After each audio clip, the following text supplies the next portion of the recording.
Bonjour Fabien. Et bonjour Anne. Je suis heureuse de te rencontrer.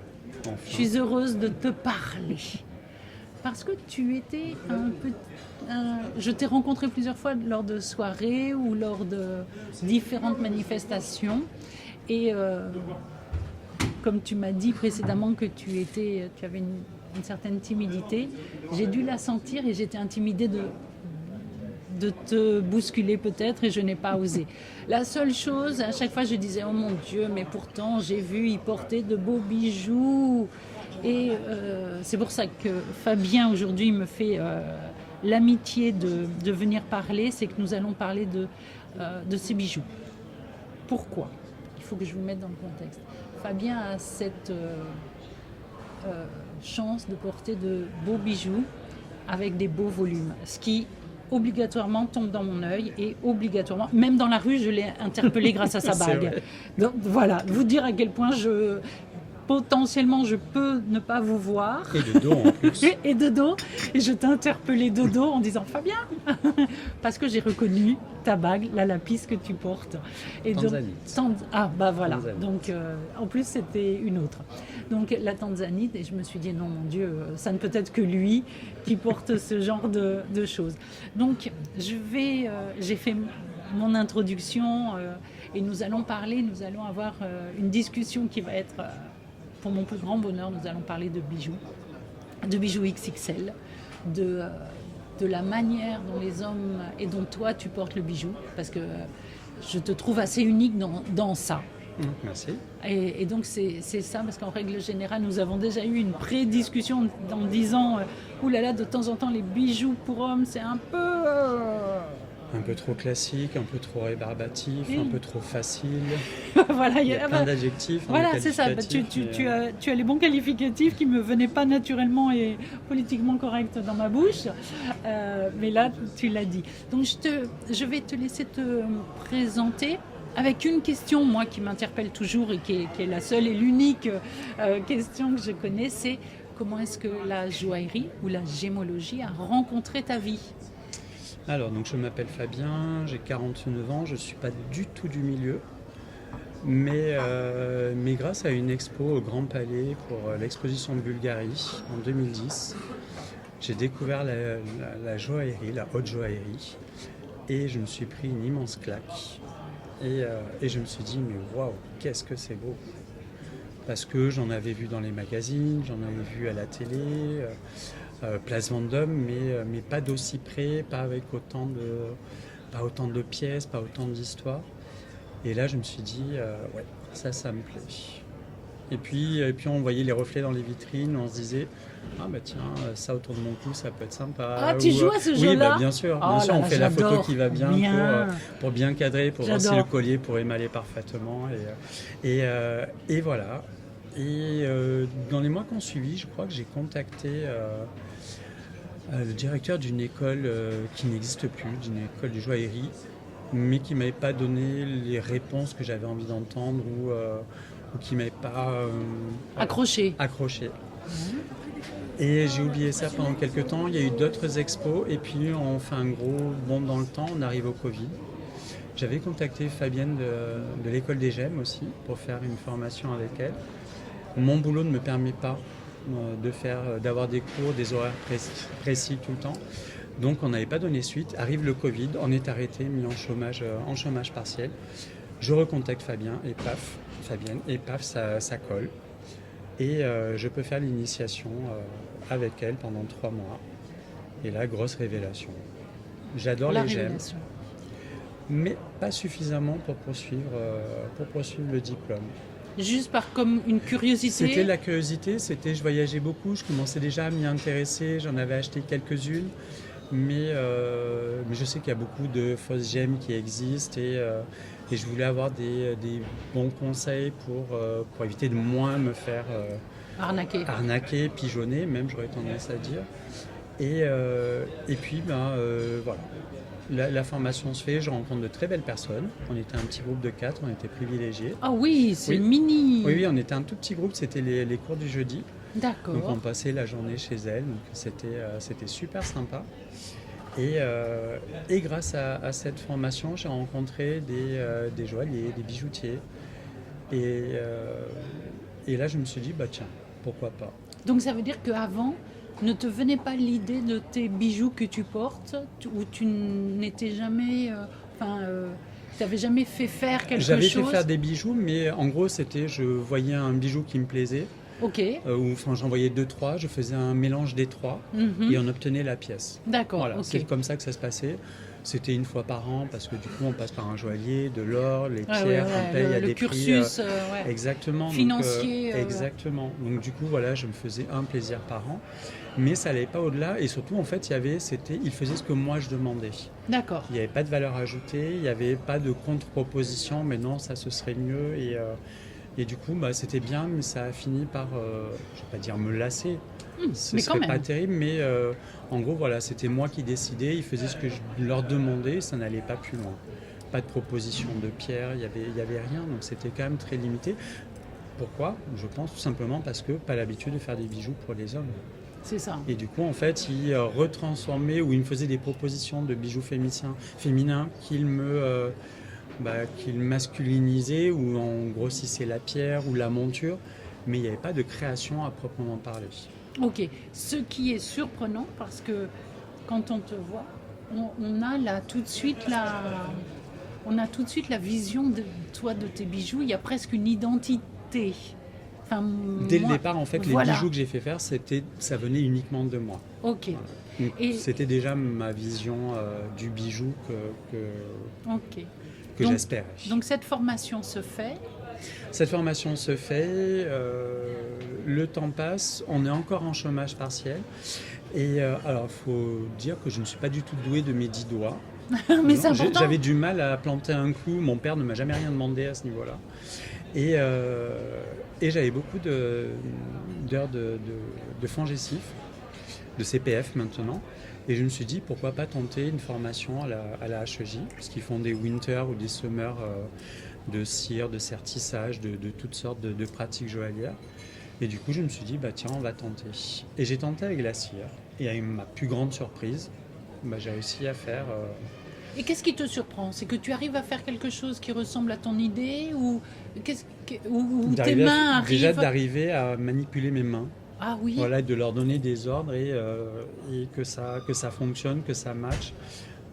Ok. Et après, surtout, je me suis rendu compte que j'avais un esprit logique. C'est-à-dire que j'arrivais à anticiper des étapes et voire à passer à l'étape d'après, une fois qu'on m'avait mis les bases dans les mains. D'accord. Cette semaine se passe très bien. Au sortir de là, impossible de refaire la moindre pièce. Ah. Parce qu'en fait, on nous donne une pièce. Alors, c'est le bien et le moins bien de cette formation, c'est qu'on nous apprend vite, mais trop vite. C'est-à-dire qu'on va D'accord. faire beaucoup de gestes intenses. En gros, on faisait presque une bague par jour. Donc, c'était bien, c'est même rapide pour la formation. Mais si on n'a pas le prof derrière, ben, on n'a plus les conseils, on n'a plus les étapes. Ah oui, Et d'être justement, trop c'est guidé. allé trop vite. Oui, ok. Et D'être de trop fait, guidé. j'ai mis longtemps à retrouver. J'ai fini par trouver une association qui s'appelle Elemento, qui justement est ouverte absolument à tout le monde, aux néophytes comme aux professionnels qui viennent se D'accord. perfectionner. Et qu'est-ce que tu apprends là-dedans? Et justement, on est revenu sur les bases. D'accord. Et avec Adrien, qui est mon prof depuis le début, il m'a appris à faire des tracés, D'accord. déjà à faire du dessin. Alors, le dessin rapide, hein, mais à prendre des cotes, à tout mettre sur dessin. Après, on va sur de la cire, on refait des dessins, enfin des traits, des marquages, et après, on attaque le travail. Et à la HEJ, en fait, c'est l'étape qu'on zappait D'accord. pour Et donc gagner dans du ton temps. esprit logique, eh ben, peut-être que c'était l'étape qui manquait Et un du peu. coup, c'est ce qui me manquait, parce que Ouais. du coup, en fait, on arrive à... on fait un volume, après on fait des traits dessus, et hop, de suite, ça se met en place. Et du coup, on donne les premiers coups de ligne, et hop, la machine est partie. D'accord. Et toi, tu te sens à l'aise avec cette formation Complètement. qui Donc, te je prend combien de temps à peu près? Alors, ça fonctionne par trimestre, et c'est 3 heures par semaine, pendant 10 semaines consécutives. Ok. Voilà, donc on est sur 30 heures. Donc ça fait maintenant 3 ans que j'y vais. Ah oui, Ouais. sacrément assiduité. Oui, parce que c'est un atelier qui est quand même très bien équipé. Donc forcément, quand on fait de la cire, on passe par un fondeur et du coup, on va travailler le métal.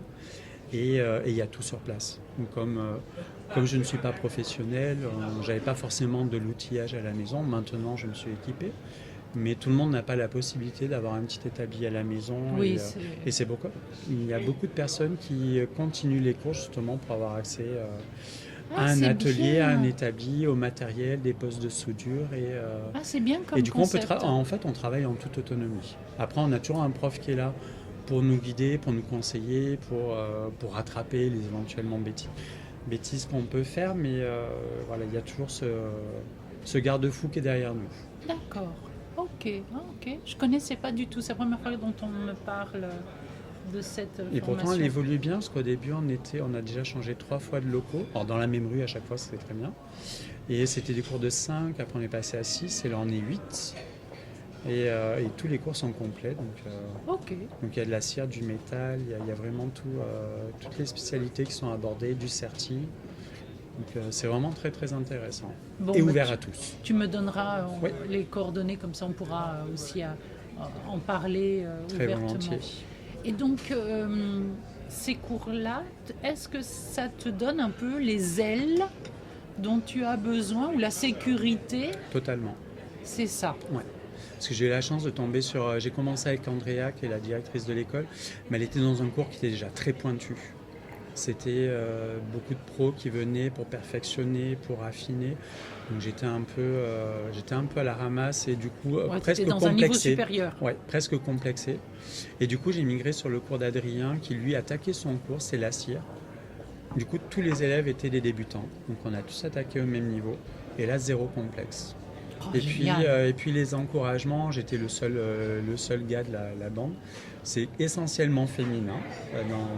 Ah oui. Et du coup, solidarité entre hommes, il m'a poussé. Et puis il a senti surtout que j'avais besoin d'encouragement et d'attention, peut-être de suivi. Alors, pas forcément d'attention, mais le côté évolutif. D'accord. Parce que je faisais des pièces, mais je ne les montrais pas forcément. Et je passais à la suivante. Et en gros, je gardais un peu tout secret. À un moment donné, il dit c'est bien, mais il faut me montrer ce que tu fais. Ah, ok. Et ça lui plaisait, parce que ça correspondait aussi à ce qu'il aimait.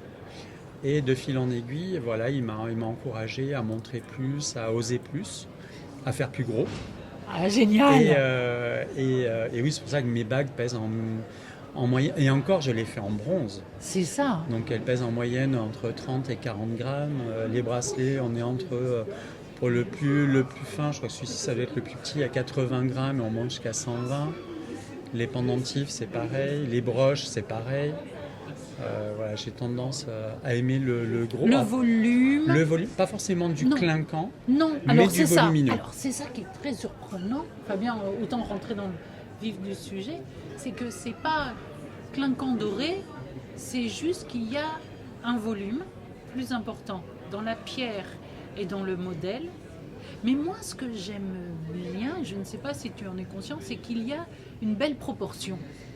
Il y a toujours une proportion et un volume qui est, j'allais dire, presque naturel. Alors, ça faut enlever...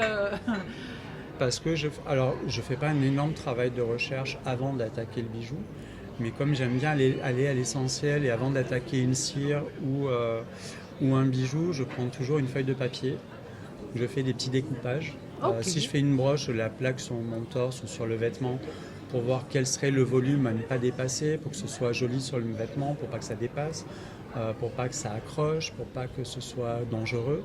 D'accord. Donc voilà, et à partir de ce volume... Tu regardes l'ergonomie. Exactement, à partir de ce volume que j'ai découpé dans une feuille de papier, je le mets sur la table et le bijou ne dépassera pas de ce cadre-là. D'accord, c'est une préparation déjà. C'est tout simple, c'est très rapide, hein, c'est des ciseaux, une feuille de papier. Certes, c'est même un peu plus simple et minimaliste, mais pour autant, pour une broche, je doute en règle générale, on est sur...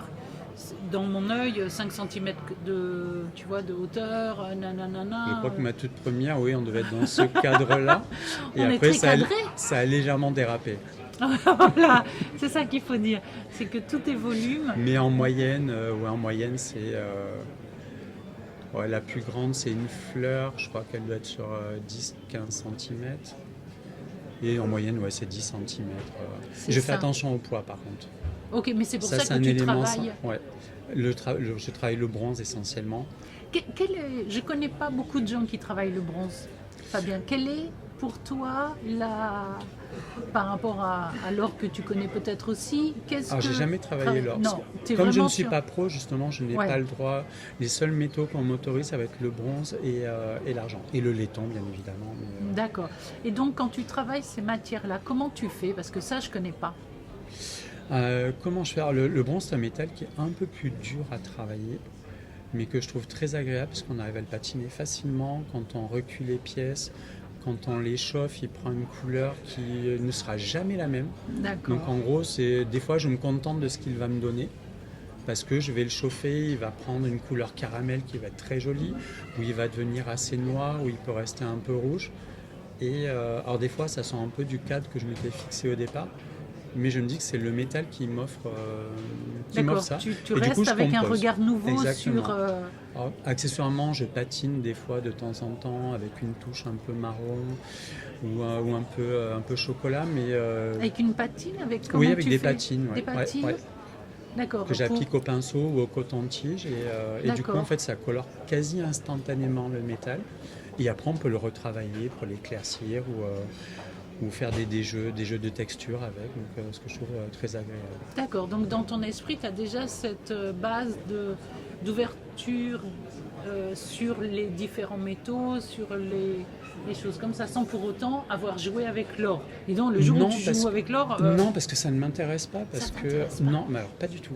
Alors déjà, ouais. de par les volumes que j'aime, si on devait aller sur l'or, Ouais, on ouais, serait j'ai sur, vu les prix ce matin. voilà, moi j'imagine ne serait-ce qu'une bague, on serait déjà sur minimum 4 à 5 000 euros en sortie de fonte. Un bracelet, on est au-delà des 10 000 euros. Donc, Oui, non, tu as raison, voilà. c'est du domaine. Versus bronze, sur la liste. où j'en ai pour une bague qui me coûte 10 euros et un bracelet en sortie de fonte, on est à 30 ou 40. Voilà. C'est largement différent. Et puis la préciosité du métal n'est pas ce qui m'attire. Et alors, rentrons, qu'est-ce qui t'attire? Qu'est-ce qui fait que dans ta tête, il y a un bijou qui se crée? Si je peux me permettre la phrase comme ça. Un bijou qui se crée, alors déjà la passion première des gemmes est là. Donc le bijou va se construire autour de la gemme. Donc tu la tombes gemme en qui va- amour d'une gemme. D'une gemme, je fais tous les salons, j'achète des gemmes très Oui, régulièrement. c'est vrai qu'on se voit là. J'en ai un stock et à un moment donné, il y en a une qui va me parler plus fort que les autres et je Est-ce vais que là. tu aimes les pierres, pardon. Est-ce que tu aimes les pierres transparentes?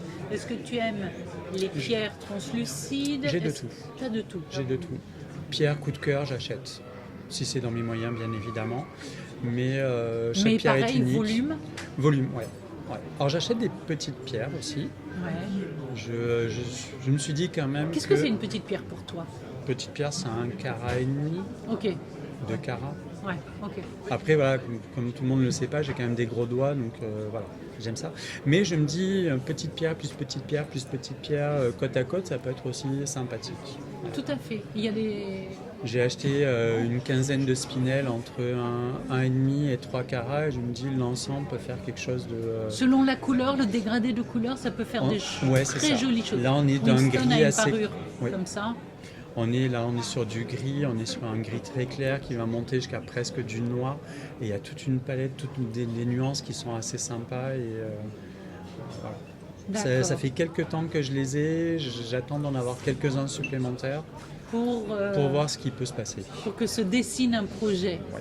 Et puis les gemmes, j'ai eu du flair, du nez, d'en acheter plein il y a 2-3 ans parce que j'avais les moyens de les acheter et aujourd'hui je ne pourrais plus les racheter. D'accord. Parce que c'est des pierres qui ont pris, le spinel a pris une valeur Ouais, de ouais, dingue. on en parle un peu trop.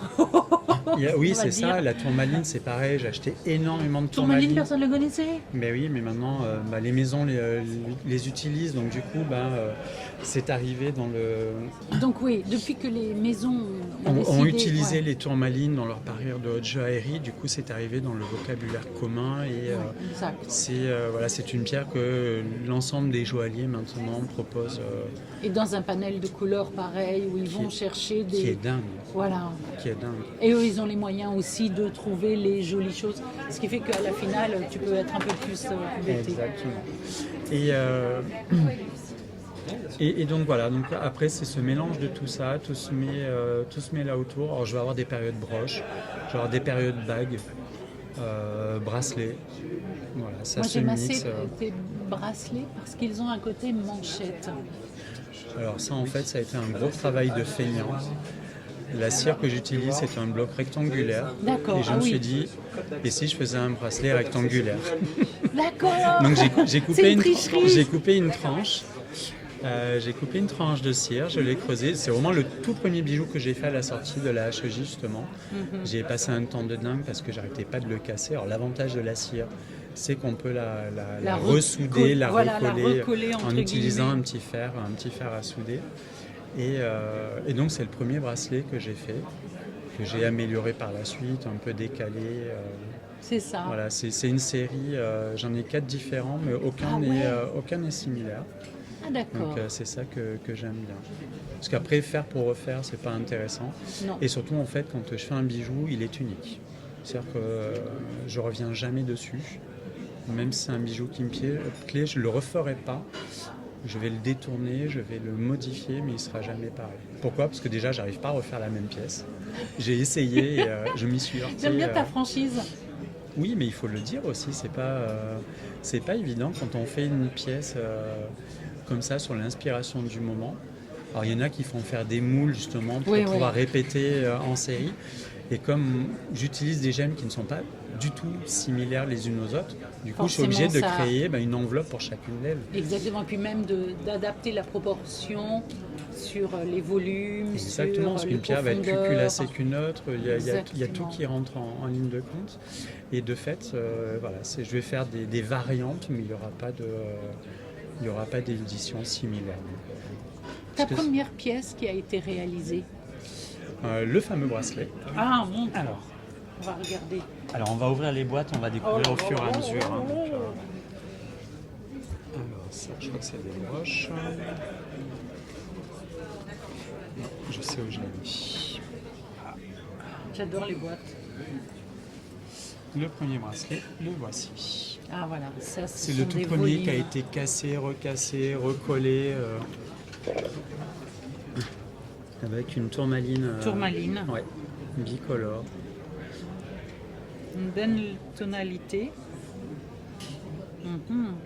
C'est vrai qu'on peut y voir tous les...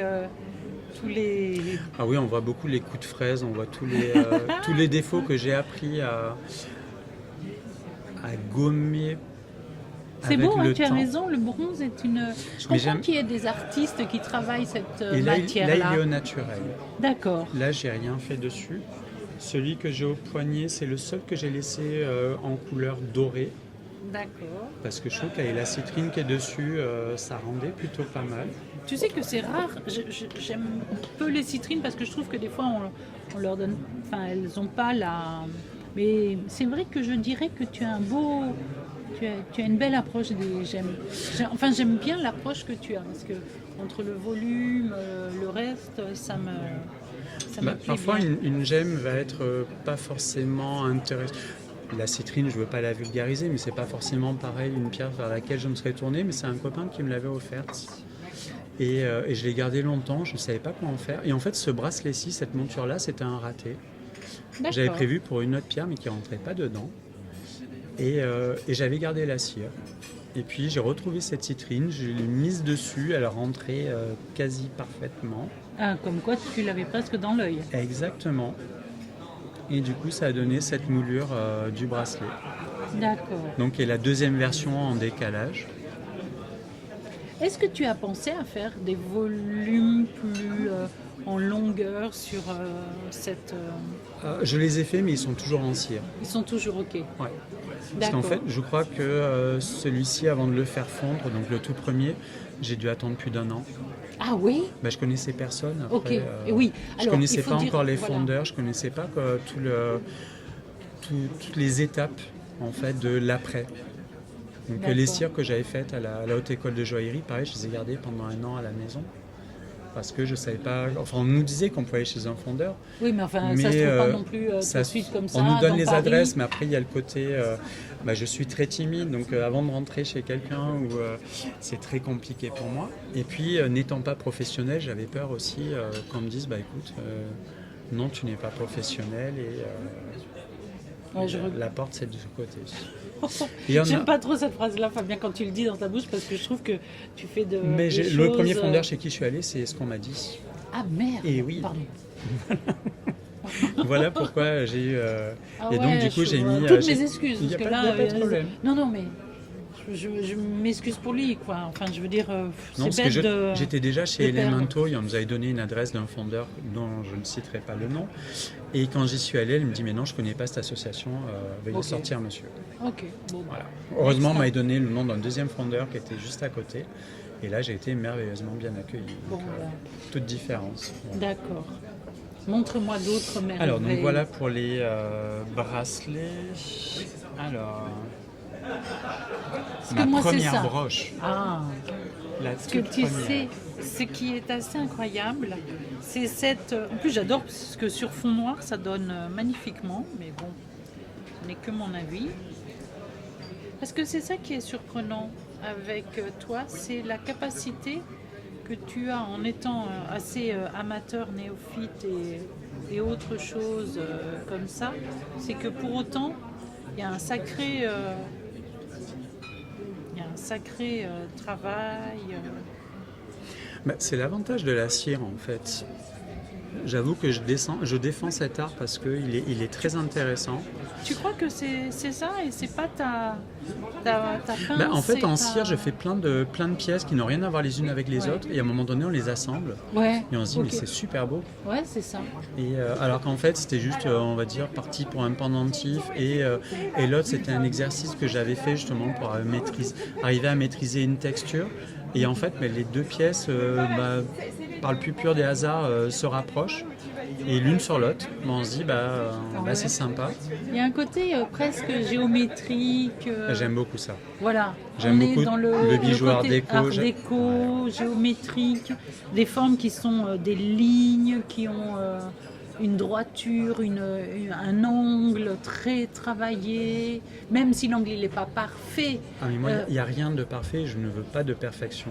D'accord. Parce que la perfection, je pense, c'est réservé pour les grandes maisons qui se doivent de l'avoir. D'accord. Mais après, moi, je me considère comme créateur. Ok. Et je ne veux pas de perfection, parce que je trouve que c'est ennuyeux. Oula. Parce que les pierres que j'achète ne sont pas forcément parfaites. Ouais. Elles sont. J'estime avoir. Enfin, j'ai la chance d'avoir un joli coup d'œil. Tu mets le niveau quand même. Voilà, c'est ça. Mais excuse-moi en fait, c'est le bijou qui me plaît. Je tends pas forcément à la perfection. Mes sertis sont régulièrement décalés. Ok. Les pierres que tu achètes, est-ce que tu les fais retailler? J'en ai fait retailler qu'une pour l'instant. Ok, parce que donc tu les achètes avec cet œil-là aussi. Oui. Ouais. Ok, oui, parce alors, que je trouve après, qu'elles ont. J'en achète sur salon et j'en ai acheté beaucoup via Internet. Ok, et via sur Internet, un site ça se à passait Bangkok. bien. Ouais. J'ai eu une fois une pierre que j'ai retournée parce qu'elle était très jolie, mais quand elle est arrivée, elle était extrêmement sombre. D'accord, ça c'est le Et problème du coup, de couleur, je l'ai retournée. Ok. C'était une indigolite, mais elle était vraiment plus noire que bleue. D'accord. Et sinon, toutes les gemmes que j'achète. Parce que je trouve que quand je les regarde là. Celle-ci, achetée sur Internet. Ouais, et en sacré... général, je ne me suis jamais ratée. Non. Alors je passe des heures à checker le site, à regarder la pierre plusieurs fois. Bien sûr. Je vais la regarder pendant des jours et des jours et des jours, voire des semaines. Donc, mais il faut que la pierre, à un moment donné, me dise quelque chose. Quoi. D'accord. Ok, mais c'est ça. Elle me dit, achète-moi parce que tu ne me retrouveras plus. Puis tu sais, moi je dis souvent, j'ai une phrase comme ça quand un bijou est plus que tentant, je dis, si vous me l'enlevez, j'en viens aux mains. Alors là, je sais que je l'ai acheté. Tu vois, donc, ça, c'est le tout premier bijou que j'ai fait entièrement en métal. Oh là là. Moi, j'adore ton côté métal. J'adore ton côté métallique. Et j'aime bien tes perles aussi. J'aime bien. En fait, à l'association, j'ai une copine qui fait des bijoux, qui fait beaucoup de bagues avec des seins, des tétons. Ah et j'avais cette perle que je trouvais très jolie, qui a une petite forme de téton. Ouais. Et on a fait un petit concours. D'accord. Et une création chacun. Et vous vous êtes exercés. Oui. Et du coup, ça a débouché sur cette broche-là. Il y a un beau volume. Et tu sais que je Un comprends- petit peu lourde, par contre. Un petit peu lourde Ouais. du fait de la matière. Oui, parce que là, du coup, j'ai vraiment utilisé du métal. Voilà. Mais c'était ce qui me plaisait. Puis sur un manteau, il n'y a pas de problème. Donc, Oui, voilà, c'est ça. Puis tu mets derrière le Ouais. truc qu'il faut, quoi. Non, mais l'absence de métal précieux n'enlève pas la préciosité de tes bijoux, de ce que tu fais. Fabien. Parce que j'aime bien jouer avec les textures du métal. D'accord. Le métal, c'est pour ça que le bronze est toujours texturé, voire patiné ou chauffé pour lui donner une couleur qui n'est pas forcément la sienne. D'accord. Et en plus, je trouve que le mariage entre la pierre et une couleur de métal peut être extraordinaire. Ouais. Alors maintenant, c'est souvent le cas avec le titane, Mais tu restes, toi, sur du bronze pour l'instant. sur du bronze. Ouais. Ok. Bah, peut-être que ça se fera plus tard. Après, il y a des métaux maintenant qui sont anodisés, du coup, on peut Oui. avoir des couleurs hyper peps. Mais L'aluminium. L'aluminium. La problématique, c'est que l'aluminium, tu ne peux pas le souder. Exactement. Même les griffes. Assertir, Ouais, exactement. il n'y a que des grandes maisons qui peuvent prétendre à ce genre de travail. Ouais. Ou alors, et puis il faut pour connaître... un serti, des fois, tu recommences une pierre ou tu refais. Exactement. Oui, Donc, oui, j'ai vu ça. c'est pas du tout le travail qui m'intéresse. D'accord. Mais tu vois, c'est pour ça, c'est parce qu'en même temps, tu as quand même une patte, une écriture, une signature, tu vois, sur celle-là. Est-ce que je peux voir ma fameuse tanzanite? La tanzanite. La fameuse tanzanite. Achetée à Charenton il y a 3 ans, je crois. Et je l'ai faite uniquement cette année. D'accord. Je savais absolument pas quoi en faire. C'est parti pour être un pendentif, pour un bracelet.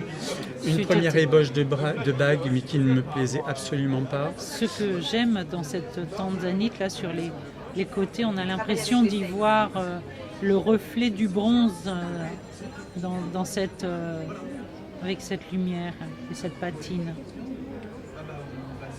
C'est beau, Je l'avais hein. patiné. Alors, le problème des patines, c'est qu'après, il faut les vernir pour qu'elles tiennent bien. D'accord. Le vernis se craquelle, c'est pas forcément très joli. D'accord. Et le problème du bronze aussi, la grosse problématique, c'est que quand il fait chaud, quand on a une peau un peu acide, il y a ce côté vert de gris qui va se mettre sur le poignet, sur le D'accord. doigt. D'accord. Et là, j'en ai fait une qui est en train d'être sertie actuellement. Et j'ai fait une petite douille en argent à l'intérieur, justement pour ne plus avoir ce problème. D'accord. Ce qui est rigolo, c'est que dans cette tanzanite, on a l'impression de voir la Voie lactée. Je l'adore.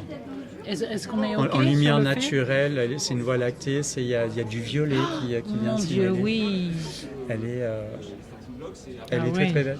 Et la chance que j'ai, c'est que j'étais avec une de mes meilleures amies quand je l'ai achetée. Et bijoux, compagnie, tout ça, c'est un mélange qui me plaît énormément après d'avoir des souvenirs sur une création.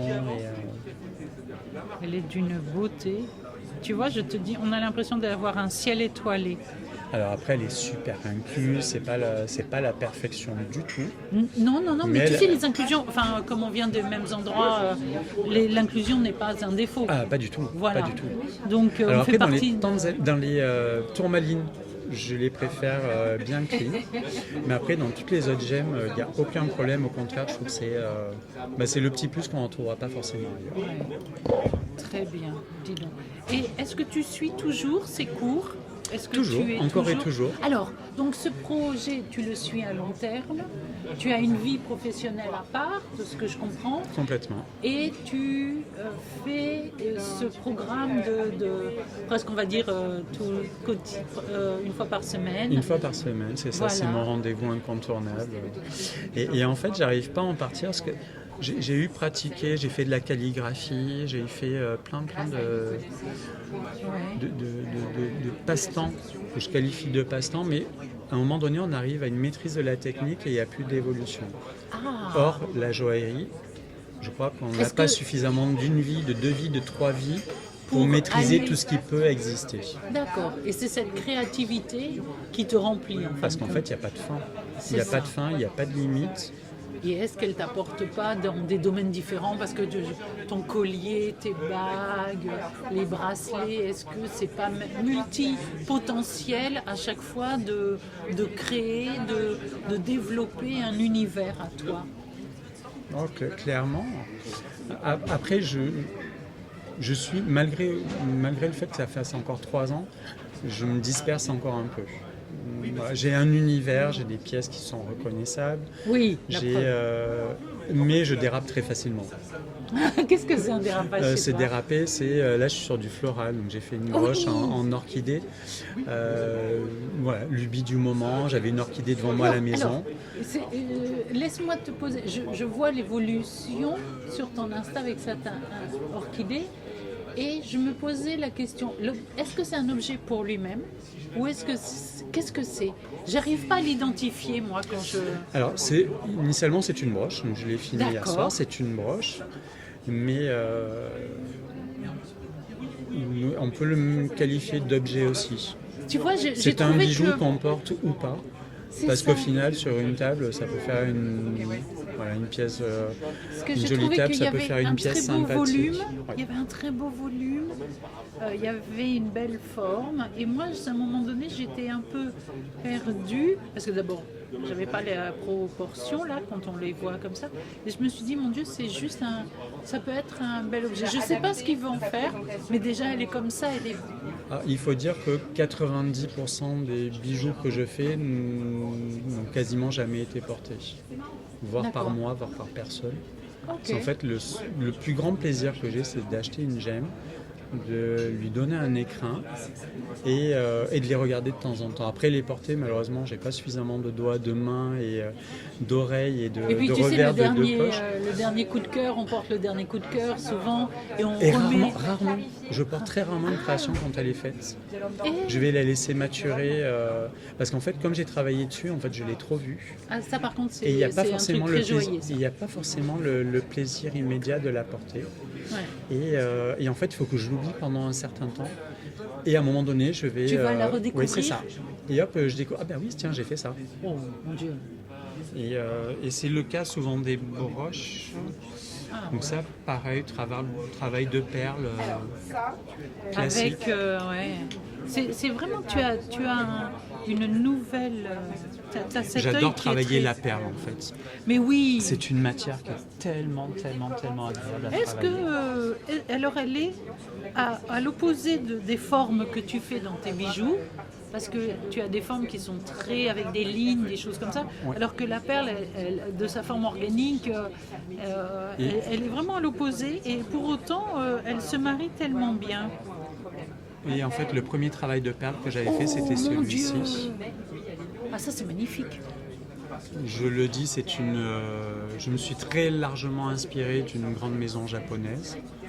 J'aime bien moi la touche japonaise dans les bijoux. Je trouve qu'il y a, mais la touche japonaise même dans le design, Saint-Laurent, des choses comme ça, c'est d'une beauté. Et du coup, c'était un exercice qu'on s'était donné avec l'école d'arriver à reproduire un bijou. Donc là, c'est la toute première fois que je travaillais l'argent, par contre. Pareil, tu es passé par la cire. La cire, oui, tout a été fait en cire. Alors, il y a eu quelques loupés pour les petites tiges pour les perles, ce qui fait que j'ai dû faire mes premières soudures. Et là, ça a été un grand moment de solitude. Ah, d'accord. Ouais. C'est beau, hein? Tu me permets de dire ça? Bien sûr, bien sûr. Ah, puis tu as mis au bout des petits diamants que j'avais achetés sur un salon. Parce que c'était un bracelet en fait que j'ai coupé pour récupérer les perles et du coup forcément comme c'était percé de part en part. D'accord. Tu as fait avec... Oui, j'ai fait du trompe-l'œil et du coup ça donne une petite touche d'éclat qui est fort jolie. Ah bah tu m'étonnes. Fort joli, avec ce côté mat, brillant, organique. Bien sûr que c'est joli.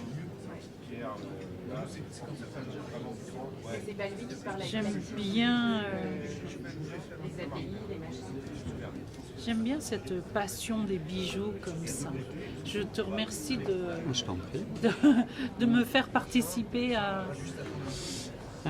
ta création. Qu'est-ce qu'on a d'autre? Un pendentif que j'avais fait aussi. Avec un très beau spessartite, un peu rougeoyant. Waouh, waouh. Exemple typique d'un bijou que je l'ai porté une seule fois. D'accord. Ouais.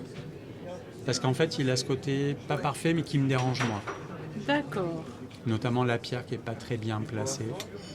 Ok, mais d'accord. Et ça veut dire que quand elle est portée, ça joue ou pas du tout, non? C'est moi en fait, C'est toi. Ouais. C'est ton œil. Ouais, c'est ça. C'est ton œil. Et du coup, le défaut me dérange, même si je Oui, le vois pas quand je le porte. Oui, mais le problème, c'est qu'on ne voit que ça. Exactement. Et comme tu as travaillé dessus, peut-être que c'est double peine, tu vois. Exactement. Et là, justement, je voulais tenter un certi un petit peu différent, un petit peu aérien, on va dire, Ouais, avec une grosse partie de la pierre à l'air libre, surtout pour une taille poire. Et donc, ça, c'est exemple typique du bronze chauffé, rechauffé, surchauffé, et jusqu'à masquiller cette couleur-là. Et presque, il a une couleur bois. Oui, c'est ce que j'aime énormément. Et dans la nerf, et dans l'effet de la matière. texture, par contre, ça c'est moi qui l'ai fait avec des petites fraises sur la cire. D'accord. Tout le travail en amont sur la cire, justement, pour donner ce côté un peu... Bon, et par contre, je dois te dire une chose, c'est qu'à chaque fois que je regarde tes pierres sont parfaites. C'est-à-dire que les tailles, tu n'as pas un angle qui est machin, tu as un regard sur les pierres assez incroyable. Hein. Pas bien. Ah ouais, incroyable. Hein. Elles sont, tu vois, à chaque fois je regarde avec le reflet pour voir si les petits triangles, ils sont... Enfin, comment ils sont, puis alors... C'est là où je dis que quand j'achète sur Internet... je suis plus vigilant quand j'achète sur Internet sur une pierre, parce que justement, il y a beaucoup de vidéos, donc je fais des pauses, je check tous les petits détails. Ah ouais, ce que je regarde essentiellement, c'est si les pierres sont culassées ou pas. C'est quelque chose que je regarde. Ça fait partie d'un de mes premiers critères. Parce qu'elles ont un parallélisme à chaque fois qui est parfait. Alors que sur des salons, je vais acheter des pierres beaucoup plus imparfaites. Mais... Peut-être tu les fais retravailler. Comme je te disais, j'en ai fait retailler qu'une par Julien Bohémo, justement. Et parce qu'elle avait une grosse fenêtre, c'était une grosse tourmaline de 16 carats. Ah oui. Et du coup, elle n'avait pas d'éclat. Et là, elle fait encore un petit peu plus de 10 carats, mais elle a un éclat de dingue. C'est vraiment une gemme complètement différente. Ouais. Il fallait en passer par là. Alors. Énormément perdu.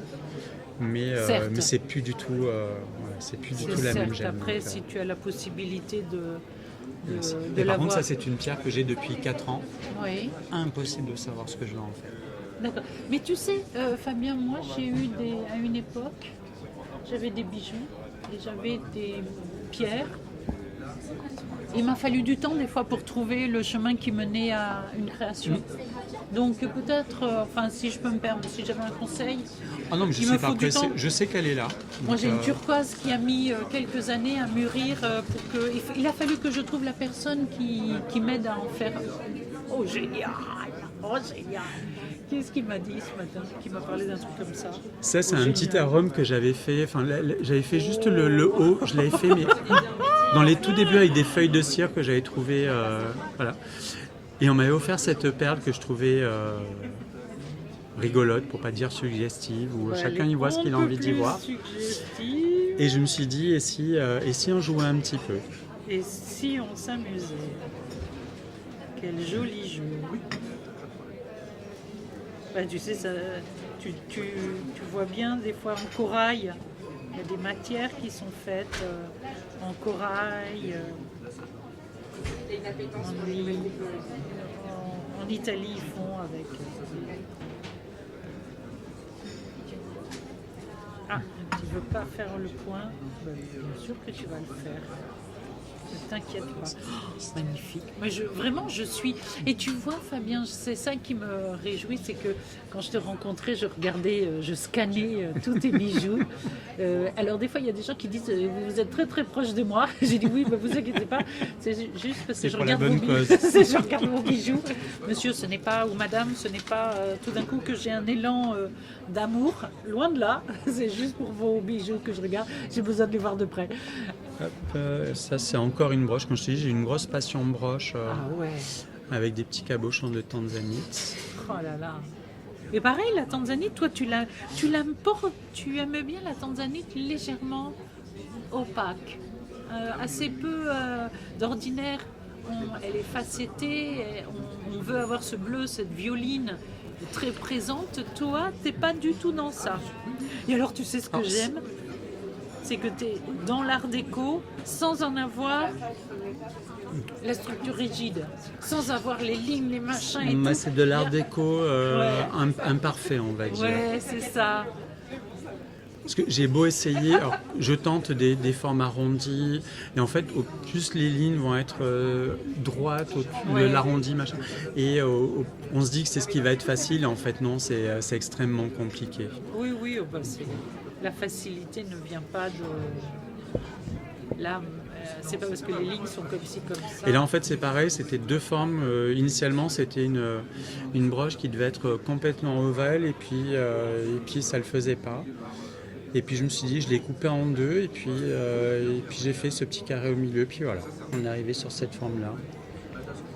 Il faut que je te raconte une anecdote que j'ai quand j'ai créé ce podcast. J'avais des amis qui venaient, on prenait un café, on appelait ça le café joaillerie. Et là, tu es en train de me faire revivre ce moment où on prend un café, où on ne regarde que de belles choses et des beaux bijoux. Merci pour le compliment. C'est le moment préféré de... Tu es une des rares à découvrir autant. C'est vrai, mais je te remercie Fabien parce que c'est un cadeau.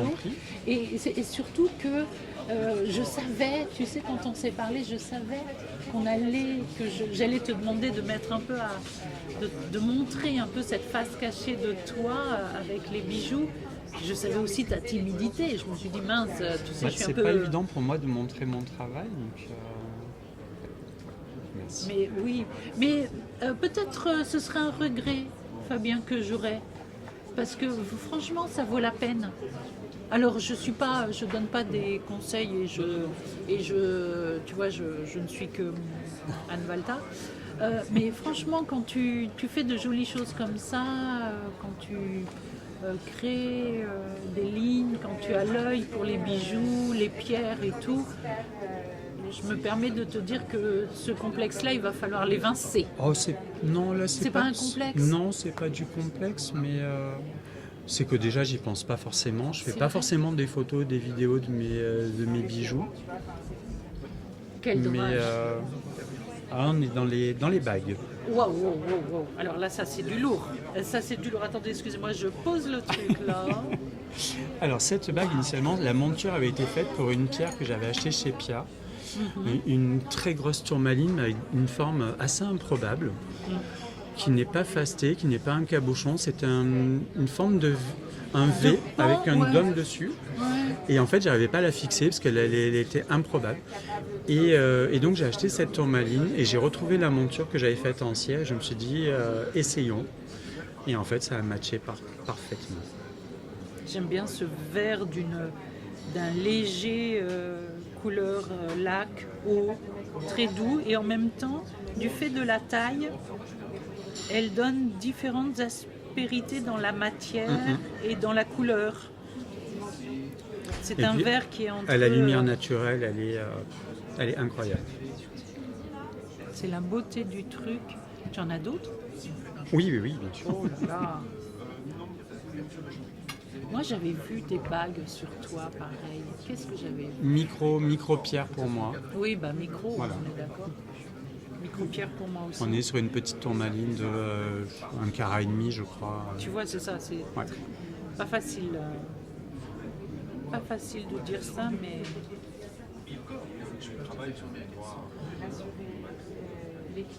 Elle est rigolote, cette taille de tourmaline. Je vais essayer de le prendre avec l'effet... Voilà. Avec l'effet de lumière, parce qu'elle est à pan coupé, mais la surface principale, qui est normalement beaucoup plus large en temps ordinaire, là, elle est minimaliste. C'est juste sur 3 mm tout du long. Ce qui n'est pas souvent elle avait une sœur jumelle, mais malheureusement, j'ai pas pu m'offrir les deux. Non, j'ai pas pu m'offrir les deux sur le site. Mais... ça fait partie des choses que j'ai... Et donc cette dernière, je l'avais vue chez les Routes Précieuses, sur un salon, et je ne l'avais pas acheté, cette tourmaline. D'accord. Et je l'ai regretté, c'était au mois de mars, et à Charenton, j'arrive. Elle t'attendait. Et paf, elle était là. C'est que les pierres Je attendent. l'ai Hein. immédiatement acheté. Là, on est quoi sur quoi comme matière de métal? De l'argent. Ok. Ouais. D'accord. Ce que j'aime bien, c'est que tes bijoux, c'est la seule fois où ça tient. C'est ce que j'essaie de faire. Sur Non, mais mes cires, en franchement- général, il faut qu'elles tiennent. Non, mais Alors, celle-ci est elle est de la même lignée du dernier bracelet que j'ai fait, pareil, qui est ouvert sur le milieu, d'accord. que j'ai pas pris là, mais c'était un peu dans le même esprit.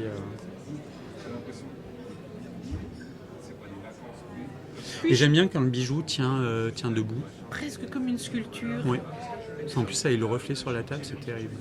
Mais incroyable, hein. Ce noir granit là est d'une beauté pour les bijoux.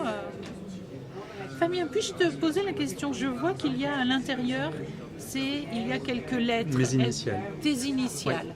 Est-ce que tu les as déposées ou les choses Du comme tout. ça? Bon, ben ça, il va falloir y penser. Bon, après, j'ai des initiales communes, hein, FR. Certes. Mais, non, mais c'est parce que j'ai tu as créé un un jeu- petit logo. Voilà, oui, il m'a voilà. semblé, Oui. sur quelques endroits, il m'a semblé. le Celui-ci, pas voir. forcément. Non, mais je l'ai il, vu, a n'est-ce évolué pas? il a évolué en cours de route. Il y a des fois où les initiales sont séparées. Voilà. Et là, les dernières créations que je l'ai fait, c'est ce logo-là qui apparaît. Ah oui, je trouve Ouais. ça joli, vraiment. J'ai dû le voir et ça me plaît bien. Donc voilà l'historique De tes bijoux. des gemmes quand elles me croisent. D'accord. Et Fabien, dis-moi, alors tu en es où dans la réalisation là? Dans la réalisation, que veux-tu dire? Dans tes cours, dans Dans tes mes cours, réalisations, j'ai vu que l'orchidée était en chemin. L'orchidée est en chemin. J'ai fait une semaine de formation, toujours à la Haute École de Joaillerie sur le Certi. Ok. Cette fois, je Tu me n'as suis pas dit, trouvé ça dur? Ou comment tu as trouvé ça? écoute, on a attaqué que 3 certis. D'accord. On a fait le certi grain, le certi clos et le certi griffe. Celui qui me posait le plus de soucis en théorie et celui que j'apprécie le plus, qui est le certi grain. Parce D'accord. qu'il ouvre plein de possibilités de pavage, de plein de petites choses Certigrin. que je Ok. n'utilise pas sur mes pièces Non. parce que La matière se prête pas. la matière se prête pas forcément et puis surtout c'est de la mise en pierre, c'est Ouais. du travail avec le sertisseur, Ouais. Peut-être tous que les ça coups que ça correspond peut pas à- engendrer. Alors si, ça me plaît beaucoup, Ah, ça te plaît quand mais même. pour l'instant c'était un niveau technique en fait qui est très compliqué. En cire à faire, c'est très compliqué Ouais. parce Ok. que la cire est trop malléable pour prévoir du pavage. Il y en a plein qui le font, Ouais. mais qui ont une maîtrise de la cire et surtout qui ont fait une école de joaillerie et Oui, du oui, coup qui ont oui. abordé tous ces aspects techniques-là que moi je n'ai pas et j'espère m'en approcher, mais pour l'instant c'est très compliqué. Et du coup le certi, je l'attaque mais sur le métal. Ok. Justement l'orchidée, je l'ai serti hier. Ah ouais? Oui, mais voilà. Oh non, mais c'est chouette. J'aime bien ton côté. Disons que c'est fait, on va dire que c'est apprenant, artisanal. élève, artisanal, artiste. On va dire que c'est créateur. artisanal. Clairement, c'est une pièce que je porterai pas, l'orchidée. Ok. Mais j'avais envie de le faire parce que voilà, quand j'ai une Parce idée en qu'elle- tête, il faut qu'elle se Elle matérialise. peut-être, voilà, elle prenait beaucoup de place dans ta tête. Alors Exactement. à un moment donné, il faut la Exactement. faire en Et puis, bijoux ou en sculpture. Et peut-être qu'elle te sera. Et 2 pièces sans pierre. Ok. Donc c'est les 2 bacs que j'ai fait les toutes premières fois que j'ai fait de la cire à la. D'accord. C'est ça qui a défini que j'étais capable de faire des bijoux. D'accord. C'est le modèle 00. C'est ça. Génial. Et tu vois, les bijoux qu'il nous a fait faire, pour des filles, c'était des bagues plus féminines, pour des garçons, de chevalières. Ah, Donc on n'est non, pas allé mais plus loin. ça, moi, je me dis. Alors, il faut. Ceci dit, celle-ci a un côté art déco que j'aime beaucoup. Donc, Ouais, ouais. Ça peut. Et alors, encore une fois, c'est toi qui l'as faite comme ça ou on t'a donné un modèle à faire? la cire, c'était une cire qu'on nous demandait de reproduire. D'accord. Il n'y a Parce aucune que touche personnelle sur le. Voilà, parce sur le qu'en truc. règle générale, même art déco, une chevalière, j'en ai peu trouvé. Tu vois, pour et tu vois, pourtant, je trouve qu'elles ont un sacré look et un sacré cachet. Donc, tu vois, c'est comme quoi quelque chose peut être encore fait, si ce n'est sortir un peu de cette fameuse bague homme avec Je un œil pense de que c'est tigre. en voie parce qu'on en parle de plus en plus avec ce qu'ils appellent maintenant le bijou non genré, ouvert à tout le monde, justement pour. Est-ce que c'est une étape? Alors, nécessaire. le terme non-genré me dérange beaucoup, par contre. D'accord. Mais, Ou unisexe ou... Non, même pas, je sais pas. Ouais. Est-ce que je sais pas. Moi, je Mais sais en pas. même temps, pour moi, c'est une porte ouverte. Parce que l'homme était bloqué, il avait peut-être des pièces vendues côté féminin qu'il avait envie de porter. Mais il y avait encore ce tabou. Non, c'est parce que c'est pour femmes. Maintenant, tu as raison de dire ça. J'avais vu un maintenant le joaillier côté anglais. du c'est non-genré ou unisexe, bah, du coup, voilà, l'homme peut se le permettre. Alors, c'est pour ça que je te dis que c'est intéressant ce que tu dis, parce que à Londres, j'avais vu un joaillier qui faisait des bijoux qui n'avaient pas, qui étaient, alors je me souviens plus de son expression, hein, anglaise, non genrée, unisexe ou sans identifiant, parce que on était sur des motifs, des montages de pierres, des sphères qui étaient bif avec deux demi-sphères collées dans des matières différentes. Et c'est vrai qu'on ne pouvait pas dire, du fait des volumes, on ne pouvait pas dire si c'était plus féminin que masculin ou si ou ça. Il y avait des formes rondes, il y avait des formes, tu sais, comme les gélules de médicaments, des choses comme ça, des formes. Et c'était la première fois que je voyais des bijoux qui, a priori, ne sortaient un peu du cadre. Donc peut-être que c'est une première étape. Maintenant, il y a plein de nouvelles maisons qui ont compris que l'homme aussi cherchait à se faire plaisir. On en parlait il y a quelques instants. Il n'a pas forcément envie que d'offrir un bijou, il a peut-être envie de s'en offrir un aussi. Donc, moi, je sais que le premier bijou que je me suis offert, c'était celui-ci. Parce que c'était le seul qui me parlait à l'époque et qui était encore abordable. Après, là, je ne sais pas si je peux citer la marque. Bien sûr. Messica, le Move, parce que le titane me plaisait, le petit diamant qui bouge, je trouvais ça oui, très c'est leur sympa. patte, une signature.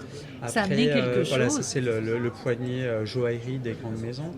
Mais voilà, c'est des bijoux pour moi intemporels, et j'aime bien mixer le tout. Et j'aime bien mettre du faux avec du vrai, des petites créations toutes simples, juste qui va bien matcher avec ce que je peux porter. Et tu sais, Fabien, c'est ça qui est incroyable, c'est que tu as le début, tu es gémologue, en même temps je ne suis pas gémologue. Voilà, tu as fait J'ai juste fait l'initiation. Voilà, donc tu as fait l'initiation en gémologie, mais qui te permet quand même d'acheter de jolies choses, donc tu as quand même un bel œil, un bel instrument comme œil. Après, tu as en joaillerie, pareil, tu es passé quand même avec un suivi par des artisans, enfin tu vois, par ces écoles, parce que j'ai eu la chance de faire de belles rencontres. Voilà.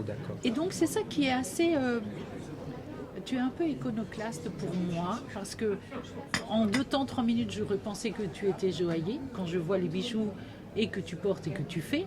Or, c'est clairement ce que tu ne revendiques pas. Ah, pas du tout, je ne veux pas voler l'identité des vrais joailliers qui ont fait des écoles et des études. Mais tu as quand même créé, tu es en train de créer une signature, une patte, tu vois, tu as quelque chose qui s'identifie. Et est-ce que tout le monde a besoin d'être joaillier pour créer, non, voilà. J'espère que non. Et c'est ça, donc c'est pour ça que tu sais, tu prends des choses, voilà, il y a de la place aux pour autres. tout le monde en fait. Les joailliers, beaucoup de joailliers de toute façon ne créent pas leur propre marque en fait, vont travailler en atelier, on leur donne des pièces, ils travaillent dessus, ils rendent le travail et ils ne vont pas plus loin. C'est ça.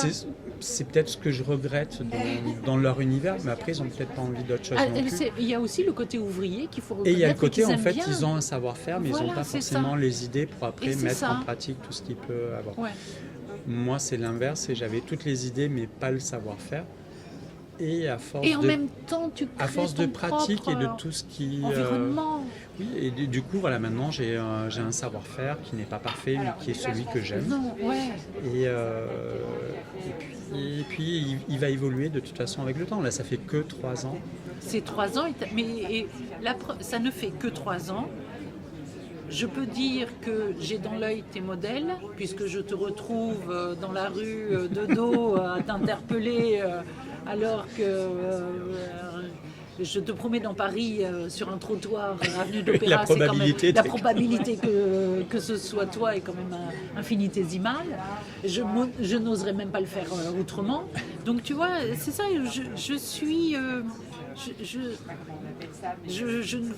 j'essaierai de te dire une chose simple, c'est que tu as déjà un environnement.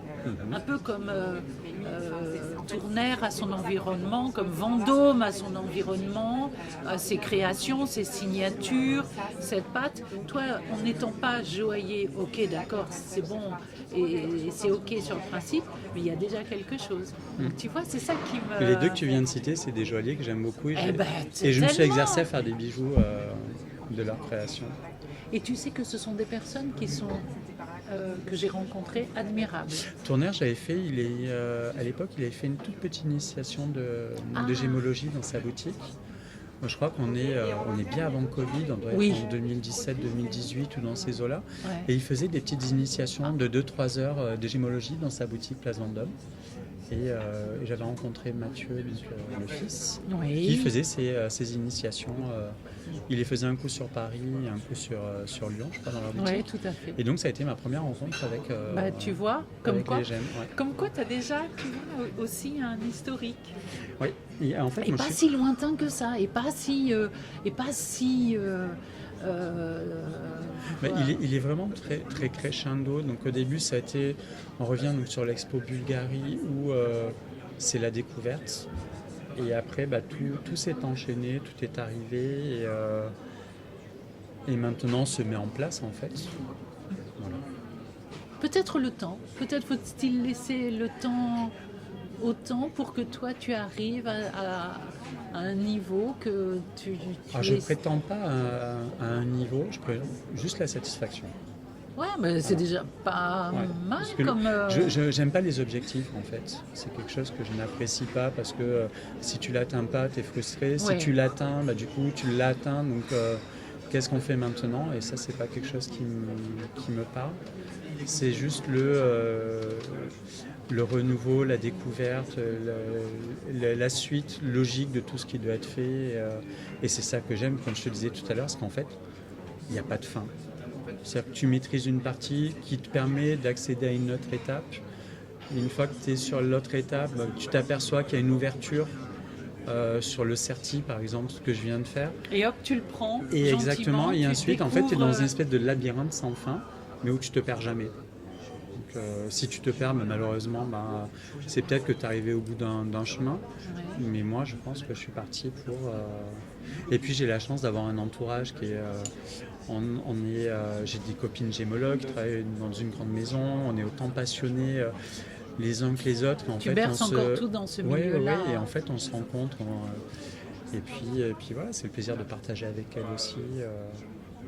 J'ai même converti mon mari au bijou, quelque chose relativement improbable. Mais tu sais que c'est une passion qui est très contagieuse. Oui. J'ai contaminé mon mari, mes enfants, et moi, c'est moi qui leur fais faire leur bijou homme. Tu vois. Donc. Parce qu'au final, ils s'aperçoivent que du coup, le bijou, c'est pour tout le monde. Ouais, mais clair. Parce qu'on a cette vitrine du bijou des grandes maisons, hein, déjà avec un prix qui peut être assez dissuasif, donc forcément qui n'est pas à la portée de tout le monde. Après, il y a le bijou pacotille, mais c'est clairement pas celui que j'ai envie de faire vivre. Hein, donc, ça ne m'intéresse pas d'acheter des matériaux dont on ne connaît pas les teneurs, on ne sait pas qui a fait quoi, donc c'est pas le bijou à 2 €, c'est pas celui qui m'intéresse et qui m'interpelle. Et après, il y a le bijou de créateur.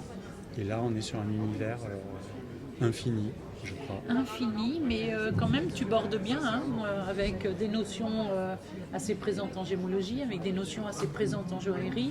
Il y a bien des niveaux, bien des personnes qui n'ont pas ce niveau-là, Fabien. Sache-le. Après, c'est aussi énormément de curiosité, beaucoup de magazines, à scroller sur les réseaux, à regarder tout ce qui se fait. Je regarde tout ce qui se fait, des grandes maisons, des plus confidentielles. Il y a plein de créateurs que j'adore qui ne sont pas forcément connus. On a parlé de l'américain, de celui qui David fait les bijoux. Yurman, exactement. Voilà, qui a Après, une très belle collection il y a homme. des maisons que j'adore qui sont à Emerlé, il y a Nikos Koulis que j'adore, il y a Fernando Georges, il y a plein de créateurs, je veux dire, indépendants. Il y a Emmanuel Tarpin. Voilà, c'est plein de créateurs qui ont une vision du bijou qui est hyper contemporaine, qui est très facile. Plus moderne. Beaucoup plus moderne. Et pourtant, il y a des pierres, il y a du diamant, il y a de tout, mais ça a l'air tellement facile à porter. Plutôt qu'une parure qu'on va voir chez Van Cleef ou chez Cartier, où en fait c'est la mise en situation du bijou. Où est-ce qu'on va pouvoir porter ça? Alors que ces créateurs-là, en fait, c'est du bijou que tu peux porter au quotidien. Et ça, c'est ce que j'aime dans le bijou, parce que l'avoir pour le laisser dans un coffre à la maison, ça ne m'intéresse absolument pas. Moi, le bijou, il faut qu'il soit porté. Donc, Claire. quelle moi, que je soit la revendique, taille de la pierre, quel que soit exactement. le... il faut qu'il soit porté, parce que c'est le seul intérêt du bijou. Donc, Bien sûr. c'est vraiment ce qui fait que voilà, je m'inspire de tout le monde, je vois ce qui plaît à mon œil, ce qui peut en découler. Et du coup, voilà, il arrive ce que je t'ai montré et cet univers-là qui va sûrement encore évoluer. Ben, le monde est évolution.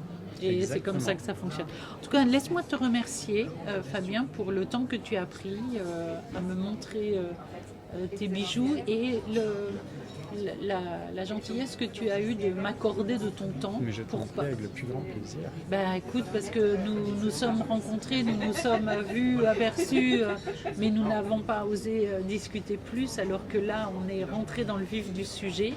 Et moi, je suis heureuse de voir entre collections, il y a tellement en devenir. J'ai l'impression que les choses sont à venir. Donc, merci beaucoup de ce temps Merci à toi. et de ce moment, qui était un café joaillerie comme j'aime. Merci.